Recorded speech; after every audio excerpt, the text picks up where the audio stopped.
Hello Mark, I'm Chastine, number 38, and I'm junior. The Brand in Love by Helen Fisher.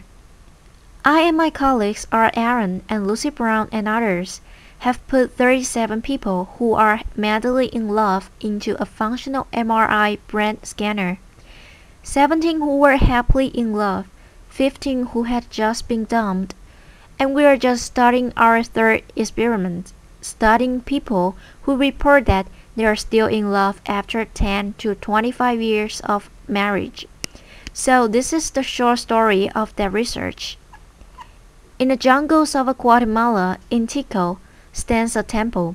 It was built by the grandest Sun King of the grandest city-state of the grandest civilization of the Americas, the Mayas. His name was Chan Kawai. He stood over 6 feet tall. He lived into his 80s, and he was buried beneath this monument in 720 AD. And Mayan inscriptions proclaim that he was deeply in love with his wife, so he built a temple in her honor facing his. And every spring and autumn, exactly at the equinox, the sun rises behind his temple and perfectly bathes her temple with its shadow.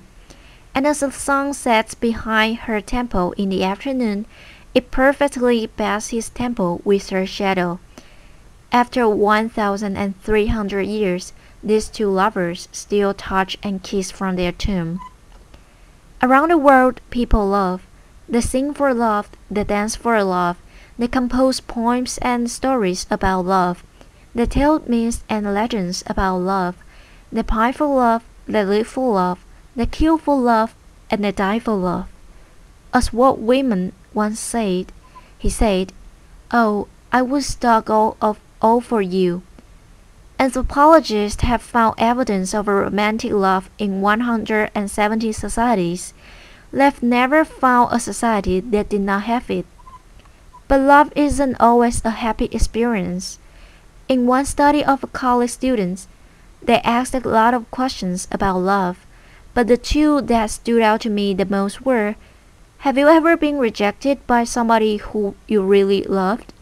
And the second question was, have you ever dumped somebody who really loved you? And almost 95% of both men and women say yes to both. Almost nobody gets out of love alive.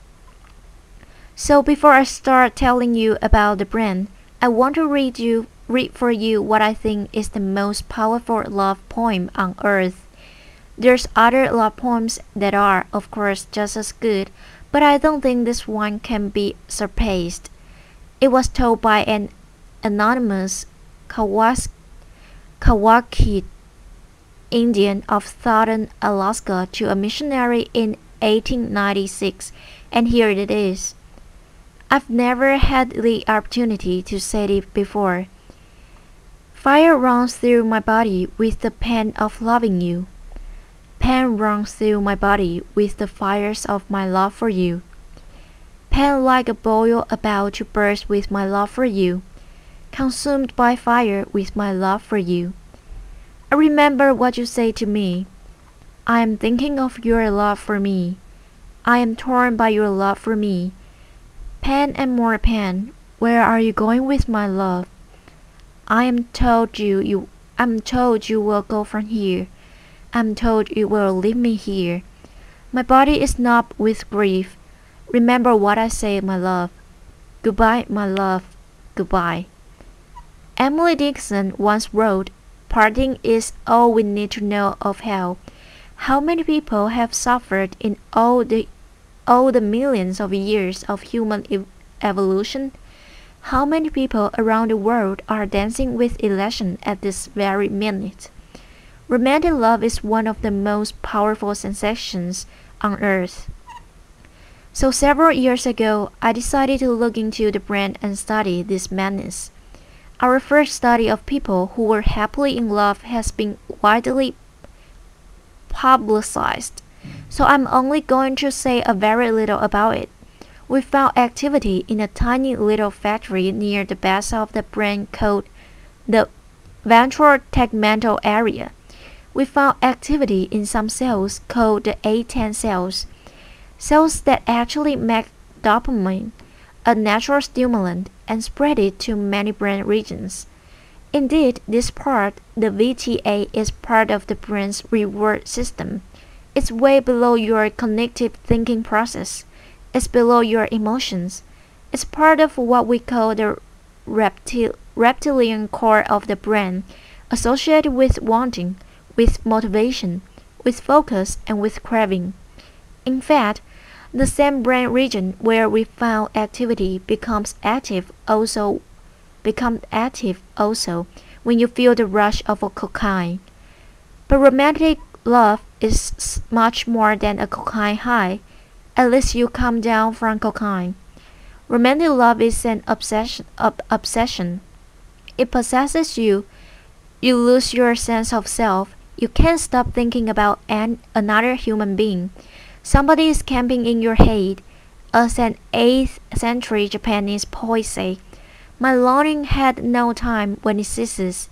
Wild is love, and the obsession can get worse when you've been rejected. So right now, Lucy Brown and I, the neuroscientists on our project, are looking at the data of the people who were put into the machine after they had just been dumped. It was very difficult actually, putting these people in the machine because they were in such bad shape. Laughter. So anyway, we found activity in 3 brain regions. We found activity in the brain region, in exactly the same brain region associated with intense romantic love. What a bad deal, you know. When you've been dumped, the one thing you love to do is just forget about this human being and then go on with your life. But no, you just love them harder. As the poet Terence, the Roman poet, once said, he said, the less my hope, the harder my love. And indeed, we now know why. 2,000 years later, we can explain this in the brain. That brain system, the reward system for wanting, for motivation, for craving, for focus, becomes more active when you can't get what you want. In this case, life's greatest prize, an appropriate mating partner. We found activity in other brain regions also.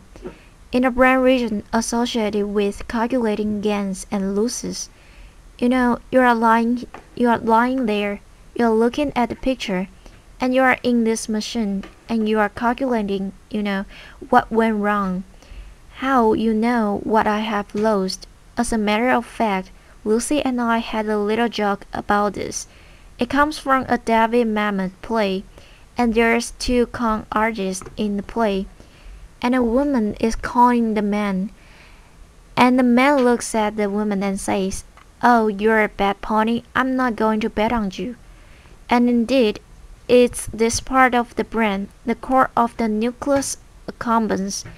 Actually, this is becoming active as you are measuring your gains and losses.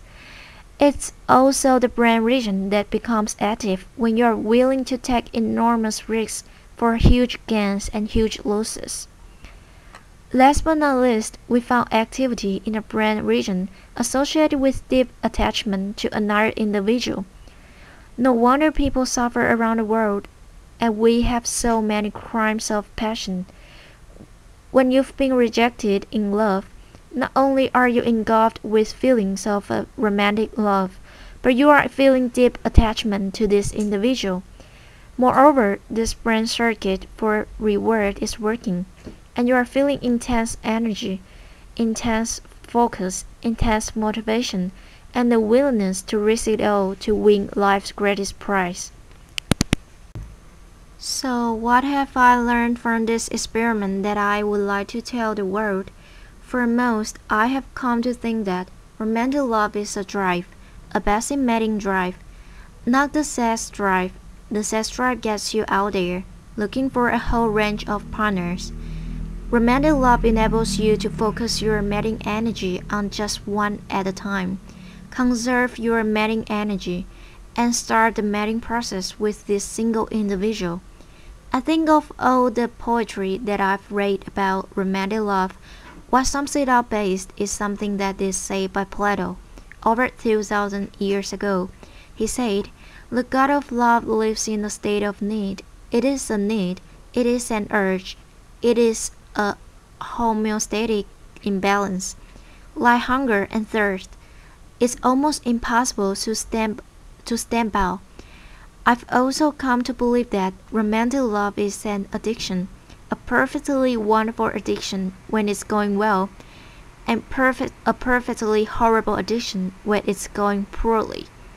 And indeed, it has all of the characteristics of addiction. You focus on the person, you obsessively think about them, you crave them, you distort reality, your willingness to take enormous risks to win this person. And it's got the three main characteristics of addiction. Tolerance, you need to see them more and more and more. Withdrawals, and less relapse. I've got a girlfriend who's just getting over a terrible love affair. It's been about 8 months. She's beginning to feel better, and she was driving along in her car the other day, and suddenly she heard a song on the car radio that reminded her of this man, and she not only did the instant craving come back, but she had to pull over from the side of the road and cry. So one thing I would like the medical community and the legal community and even the Catholic community to see if they can understand that indeed romantic love is one of the most addictive substances on earth. I would also like to tell the world that animals love. There's not an animal on this planet that will copulate with anything that comes along. Too old, too young, too scruffy, too stupid, and they won't do it. Unless you are stuck in a laboratory cage, and you know, if you spend your entire life in a little box, you are not going to be as picky about who you have sex with. But I've looked in 100 species, and everywhere in the wild, animals have favorites. As a matter of fact, ethologists know this.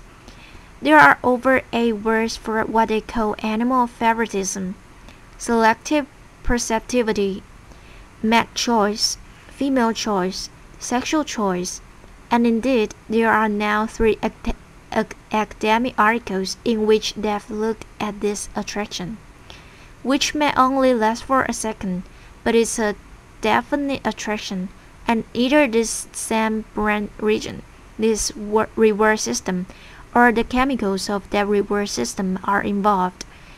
In fact, I think animal attraction can be instant. You can see an elephant instantly go for another elephant, and I think that this is really the origin of what you and I call love at first sight. People have often asked me whether what I know about love has spoiled it for me, and I just simply say heartily. You can know every single ingredient in a piece of chocolate cake, and then when you sit down and eat that cake, you can still feel that joy. And you certainly I made all the same mistakes that everybody else does too, but it's really deepened my understanding and compassion, really for all human life. As a matter of fact, in New York, I often catch myself looking in baby carriages and feeling a little sorry for the tot. And in fact, sometimes I feel a little sorry for the chicken on my dinner plate when I think of how intense this brain system is. Our newest experiment has been hedged by my colleague, Art Aaron, putting people who are reporting that they are still in love in a long-term relationship into the functional MRI. We've put 5 people in so far, and indeed, we found exactly the same thing. They are not lying. The brain areas associated with intense romantic love still become active 25 years later. There are still many questions to be answered and asked about romantic love. The question that I'm working on right this minute, and I'm only going to say it for a second, and then end is, why do you fall in love with one person rather than another? I never would have even thought to think of this, but Match.com, the internet dating site, came to me 3 years ago and asked me that question. And I said, I don't know. I know what happens in the brain when you do become in love, but I don't know why you fall in love with one person rather than another. And so I've spent the last 3 years on this. And there are many reasons that you fall in love with one person rather than another that psychologists can tell you. And we tend to fall in love with somebody from the same social economic background, the same general level of intelligence, the same general level of good looks, the same religious values. Your childhood certainly plays a role, but nobody knows how, and that's about it. That's all they know. No, they've never found a way to two personalities fit together to make a good relationship. So it began to occur to me that maybe your biology pulls you towards some people rather than another, and I have concocted a questionnaire to see to what degree you express dopamine, serotonin, estrogen, and testosterone. I think we've evolved for very broad personality types associated with the ratios of these four chemicals in the brain. And on this dating site that I have created, called chemistry.com, I ask you first a series of questions to see to what degree you express these chemicals, and I'm watching who chooses who to love. And 3.7 million people have taken the questionnaire in America. About 600,000 people have taken it in 33 other countries.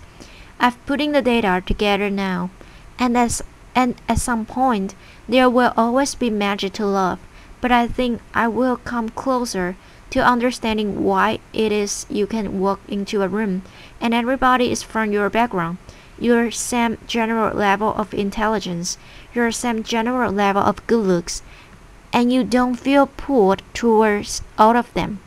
I think there's biology to that. I think we are going to end up in the next few years to understand all kinds of brain mechanisms that pull us to one person rather than another.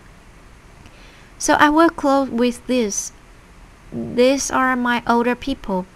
Wagner once said, "The past is not dead. It's not even the past."